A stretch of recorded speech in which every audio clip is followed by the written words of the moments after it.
Γεια σας φίλοι μου, καλώς ήρθατε στο κανάλι μου. Σήμερα θα κάνουμε μια ωραιότατη χορτόπιτα.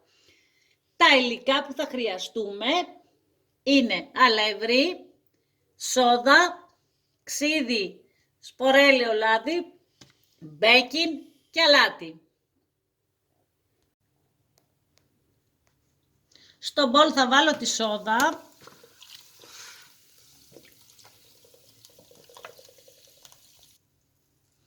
Θα προσθέσω το αλάτι.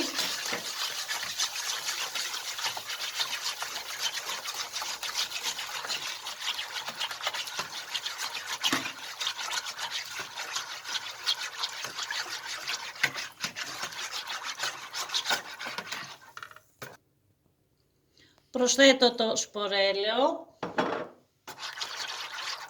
το ξύδι,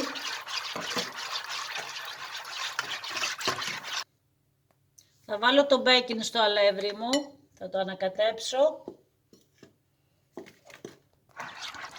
Τώρα επειδή εγώ τη χορτόπιτα θα την κάνω νηστίσιμη, δεν θα βάλω ένα αυγό.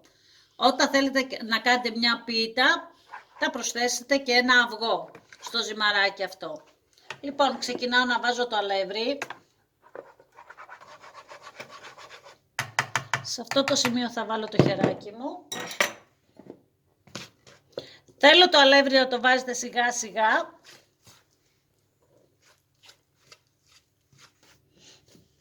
Θέλω μια ζύμη να είναι μαλακιά.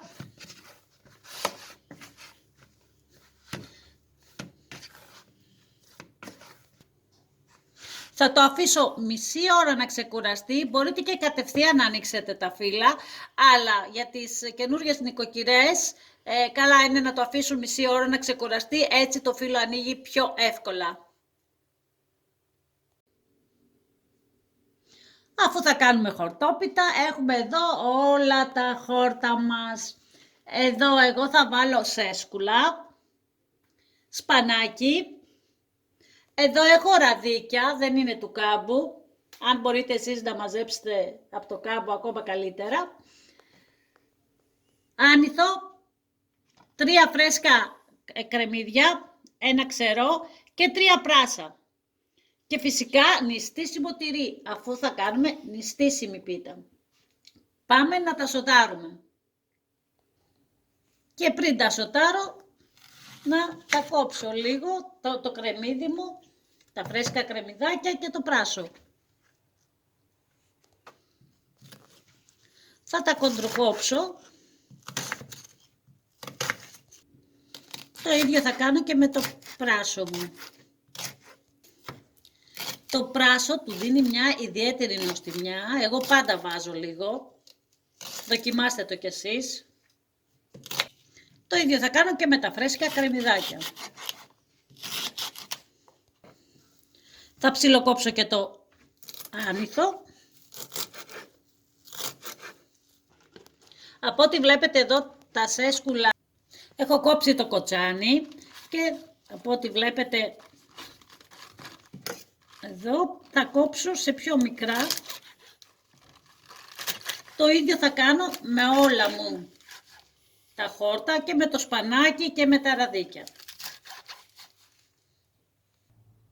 Και στο τέλος θα κόψω και τα ραδίκια. Θέλω να σας δείξω ότι στα ραδίκια έχει το κοτσάνι εδώ το μακρύ που το κόβουμε αυτό, δεν το θέλουμε.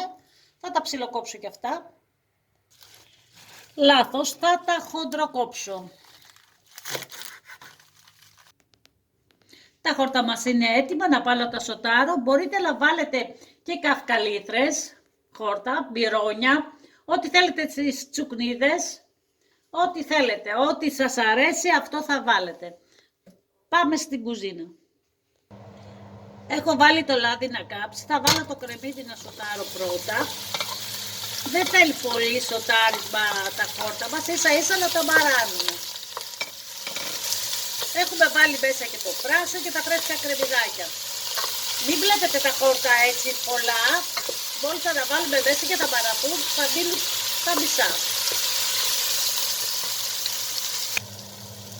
Βάζω μέσα όλα τα χόρτα μου.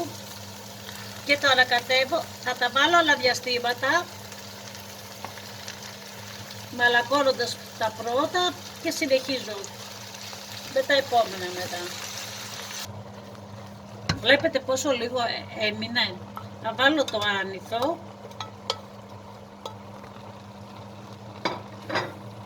Εγώ βάζω και μια ντοματούλα μέσα γεννωμένη. Αν δεν θέλετε εσείς, μην το προσθέτετε. Θα ανακατεύω και είναι σχεδόν έτοιμο.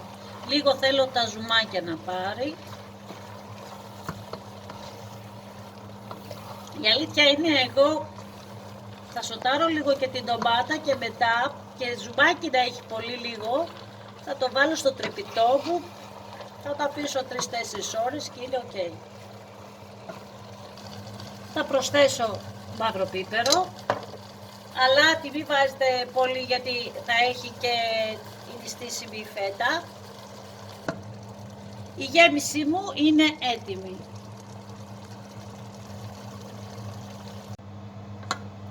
Θα το αφήσω να κρυώσει καλά και μετά θα πάμε να ανοίξουμε το φύλλο μας. Το ζυμαράκι μου έχει περάσει μισή ώρα, έχει ξεκουραστεί, θα πάμε να το ανοίξουμε φύλλο. Εδώ έχω λιώσει βούτυρο, έχω το αλευράκι μου. Θα αλευρώσω τον πάγκο μου και θα βγάλω έξω το ζυμαράκι μου. Ζυγίζω το ζυμαράκι μου γιατί θα το κόψω στη μέση και το ένα θα είναι λίγο μεγαλύτερο σε βάρος και το άλλο πιο λίγο που θα το βάλουμε από πάνω. Θα το κάνω μια μπαλίτσα και το δεύτερο κομμάτι.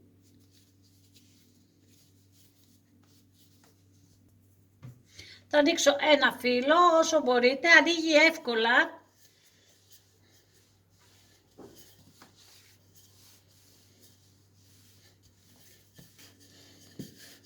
Όπως βλέπετε ανοίγει εύκολα. Αφού άνοιξα το φύλλο θα το βουτυρώσω.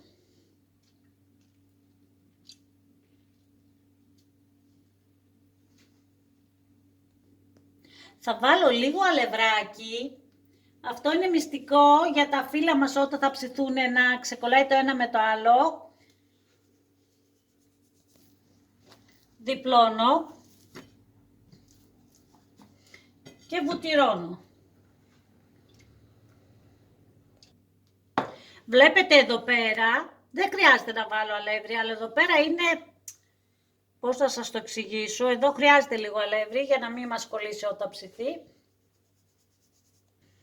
Και το ξαναδιπλώνω. Μέχρι να το κάνουμε μία μπάλα, βούτυρο πάλι. Κοιτάξτε πώς είναι, θέλει λίγο αλεύρι εδώ. Είτε το βάλετε μπροστά είτε μετά, δεν έχει σημασία. Ξαναδιπλώνω. Βουτυρώνω. Και ξαναδίπλωμα. Το πατάω εδώ για να μπορέσω να το κάνω μια ωραία μπαλίτσα.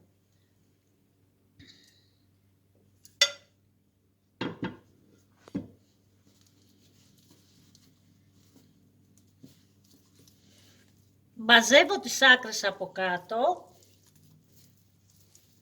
με αυτό το τρόπο, κοιτάξτε.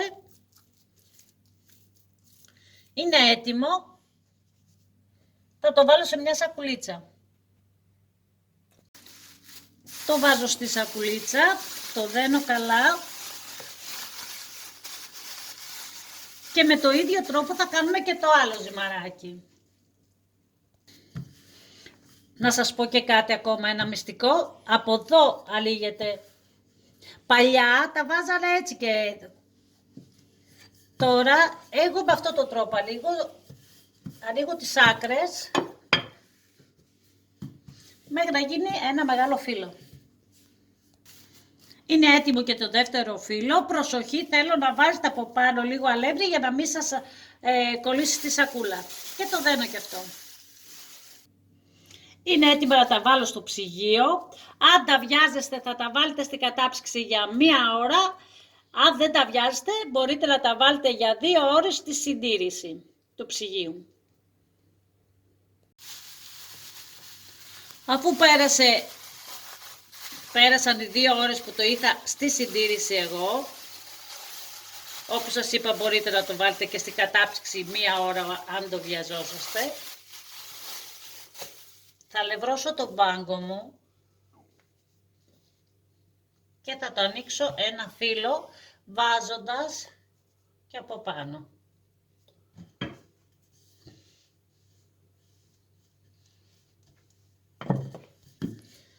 Θα ανοίξετε το φύλλο σας στο σχήμα του ταψιού σας.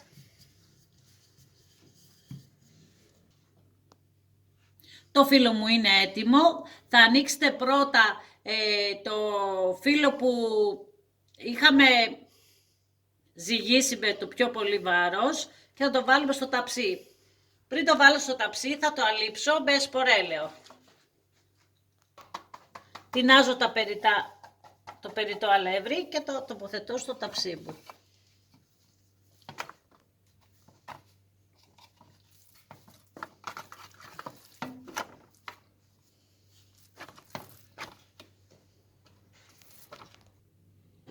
Έχω τα χόρτα μου, εγώ το έβαλα στο τρυπτόλα, φύγουν τα περιττά υγρά. Θα βάλω 2 κουταλιές φρυγανιά τριμμένη.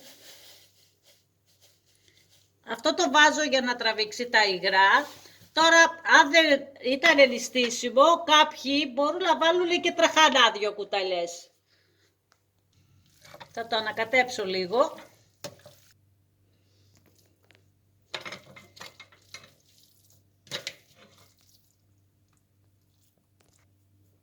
Έχω τριματίσει το τυρί μου, είναι ληστήσιμο και θα το βάλω από πάνω. Με το ίδιο τρόπο θα ρίξω και το άλλο φύλλο.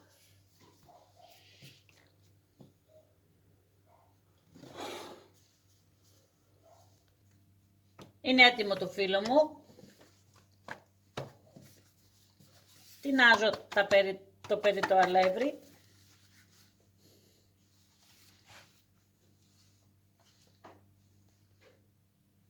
Θα χαράξω την πίτα μου.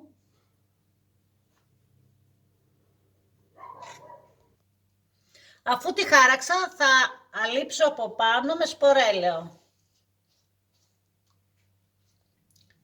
Και από πάνω θα βάλω βούτυρο. Εγώ τώρα βάζω φυτικό αφού είναι νηστίσιμη η πίτα μου. Είναι έτοιμη να πάει για ψήσιμο στους 200 βαθμούς αντιστάσεις. Τη σχάρα θα τη βάλετε κάτω-κάτω για να ψηθεί και από κάτω ομοιόμορφα μέχρι να ροδοκοκκινήσει. Η χορτόπιτά μας έχει ψηθεί, την άφησα λίγο να κρυώσει για να μπορώ να σας κόψω.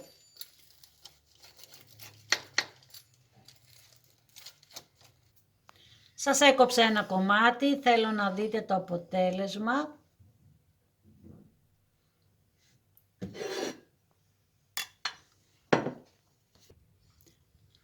Χορτόπιτα για σήμερα, νηστίσιμη, φτιάξτε την, είναι πολύ νόστιμη.